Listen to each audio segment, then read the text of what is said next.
This is your Lead Left podcast for the week of April 29th. I'm Randy Schwimmer. Welcome back. Understanding the connection between business and structural risks is one of the keys to successful credit investing. Good company, bad balance sheet is how opportunistic credit managers describe troubled but attractive situations in which to invest. It's helpful to examine these transactions for clues as to how the borrower got a bad balance sheet to begin with. Determining the appropriate amount of debt or leverage to put on the company is a good place to start. This is based on a number of factors, some obvious, some less so. How much cash flow will the business throw off under a variety of stressed hypos? Can it afford to pay interest and principal in a downside scenario? Underwriters often look at portfolio companies in similar sectors for insights into new transactions. Sponsors always have a plan to grow their businesses. Is that plan fully supported by whatever financing structure, like delayed draw term loans, is being proposed?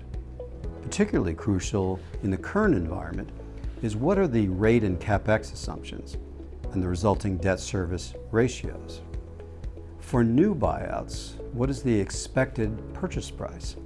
A low multiple relative to comparable businesses is not necessarily a bargain. How much equity is the sponsor contributing? Is that amount proportionate to the sponsor's fund size? What is the loan to value in the transaction? Senior and total leverage from a debt to EBITDA perspective. Appropriate capitalization is a critical component of an all-weather balance sheet. Besides limiting the total amount of debt, it's important to consider the characteristics of the debt package. For example, how much of the debt is floating rate versus fixed? How much is subordinated versus senior? And how much is cash pay versus PIK? The no cash pricing option has gained popularity for issuers and arrangers alike amid higher for longer. Unfortunately, some less experienced or desperate practitioners seem to believe what's worth doing in capital markets is worth overdoing. PIK has drifted from junior capital instruments to senior, and from large cap borrowers to the middle market, and from break glass in case of emergency to being stocked with the breakfast cereal. Structural innovations and adaptations are what make the U.S. capital markets so incredibly efficient. But not every feature available for large liquid issuers suits the middle market. Covenant light is the most obvious example.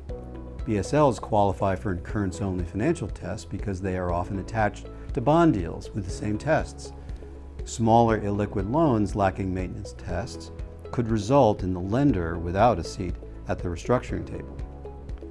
Occupying a competitive landscape, direct lenders are always balancing deployment demands with maintaining credit standards that minimize portfolio losses.